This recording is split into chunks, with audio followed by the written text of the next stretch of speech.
Magluluto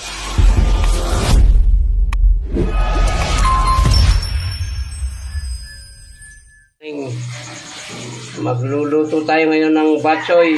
Ayan. Batsoy Tagalog to guys. Hindi ko nalalagyan to ng miswa. At mabilis matuyo pag may miswa. Ayan. Hindi ko na siya lalagyan. Gigisa ko na lang ng parang tinola. Tapos lalagyan ko siya ng sayote. Ayan. Abang-abang lang guys. At palalambutin muna natin.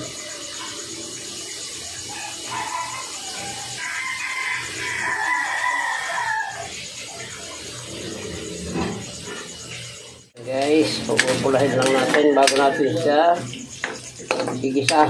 Hindi ko pa sinama rito yung atay. Maya-maya na lang pagka medyo mapula na ito at madali na lang maluto yung atay. Kaunti lang ito guys, may kalahating kilo lang ito at wala naman akong kasama sa solo lang ako solo. Kaya lagyan na natin guys yung atay para medyo mawala rin yung kanyang lansa.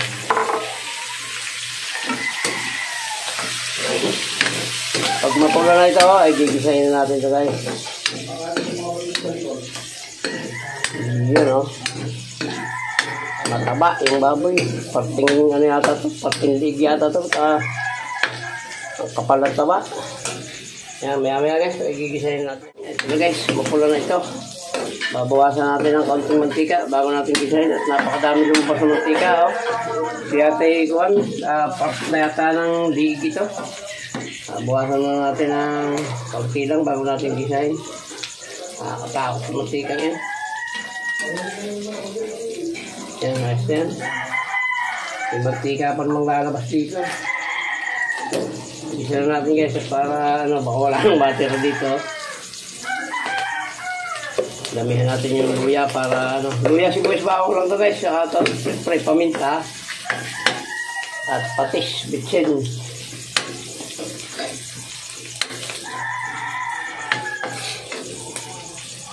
Ang daming ko niya. Ang dami ng mantika, nakakasuya.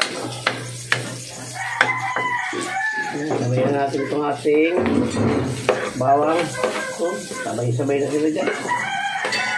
Hindi may sasalang din. Nasunog na ito sa salang ko. Katakip sa apoy. Wala pa kaming kalanan guys. Ito lang ang liit-liit. Pinaglulutuan ko parang laki lang ito ng litso eh. Ayan. Lalagyan na natin guys ng patis. At maya-maya yung bitsin at saka paminta. Lalagyan na natin ng paminta. Medyo matapang-tapang para lumasa. Ayan. Tapos bitsin.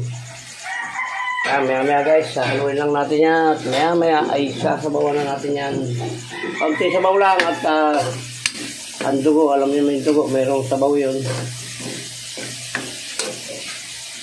Yan. Lalagyan na natin siya ng sabaw. Kaunti pa. At hindi natin masyadong lalagyan sabaw, hindi ko naman ito lalagyan ng liswa guys. Para hindi na siya masip-sip yung Pag nilalagyan kasi ng miswa, nasisip-sip lang yung sabaw.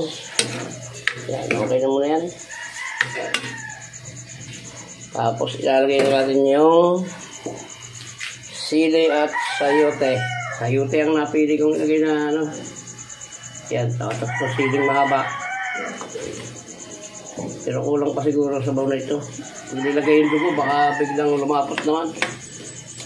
Maya-maya dadagdagan ko na lang pag medyo malambot na yung sayote.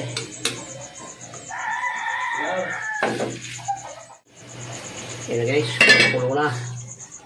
Alagyan na natin yung dugo para hindi para mawala yung kanyang lansa. Ayan, pasintabi na naman po sa mga kapatid na Muslim at sa mga kapatid na iglesia o anumang relihiyon ay pasintabi na po. At ang napili kong content ngayon ay meron na naman pong dugo at siya'y baboy pati. Natin guys, at ayos nito, luto na ito.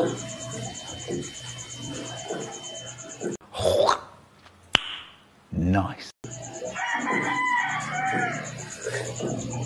Yan, ayos na. Medyo matabang lang siya ng konti pero okay na yan.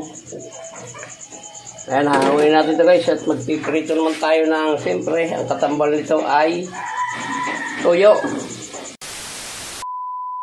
Katulad ng ipinangako, magpiprito na tayo ng toyo. Ang kapartner ng ating batchoy. Batchoy ano lang yan guys, batchoy Tagalog na ano, hindi ko na nilagyan siya ng miswa kasi ano, sisip-sipin lang yung sabaw. Mas nasusuya pa ako pag ganun may miswa. Tama na yung ganun. Kaya piprito lang tayo guys ng tuyo at magkakain at gutom na. Guys, sahanguin na natin yung unang salang. 4-4, bali 8.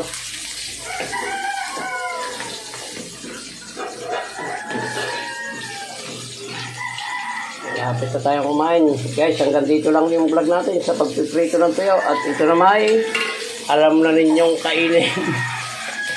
Hindi ko na po ipapakita yung ating pagkain at gutom na. Baka matinig pa ako nakakahiya sa inyo. Ayan, paluto ito guys. Pabalikan ko lang. Madali lang naman maluto ito. Ayan, muli po guys. Ay maraming salamat po sa inyo. Sa lahat po ng umabot sa dulo na ito ng pagluluto ng batchoy Tagalog at pritong tuyo.